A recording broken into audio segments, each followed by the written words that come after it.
Prince তোমার কাছে এই মেয়ের চুরি কোথা থেকে আসলো? আমি জানি না, আমার কেন বলো? কিন্তু এই নিকাব একটা কোনো মেয়ের না, আমি না বললাম আমি জানি না? প্রিন্স তুমি মিথ্যা কথা কেন বলতাছো? সত্যি কথা হলে এটা তোমার অন্য কারোর সাথে সম্পর্ক আছে, বেশি কথা কেন বলস? আর এটা আমি কি করে ফেলছি? প্রিন্স আমার সাথে এটা কি করলো? প্রিন্স তুমি আমার সাথে বড় ধরনের ভুল করছো। আমি যাইতাছি গিয়া তোমার সাথে ব্রেকআপ, আমি আর তোমার সাথে থাকবো না। জিনি জিনি আমার মাফ করে দাও, আমার অনেক বড় ধরনের ভুল হয়ে গেছে, আজকের পর তার এমন হবে না। বন্ধুরা তারপরে আমি জিনির ইমপ্রেস করার চেষ্টা করি, কারণ ওর সাথে যেই ভুলটা করেছি তার সাথে ভুলে যায়। জিনি এই নাও তোমার জন্য গিফট এনেছি। ওহো থ্যাংক ইউ প্রিন্স। জিনি তুমি এখন খুশি না? হ্যাঁ হ্যাঁ প্রিন্স আমি অনেক খুশি। এই তোরা রেডি থাক, আজকে আমি জিনির বিয়ে করার জন্য প্রপোজ করবো।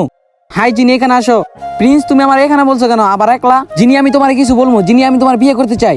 প্রিন্স আমার মাইরো না, প্রিন্স আমার মাইরো না। তখনই আমার মনে আসে জিনি ওই থাপ্পড়ের কথা এখনো বলে নাই।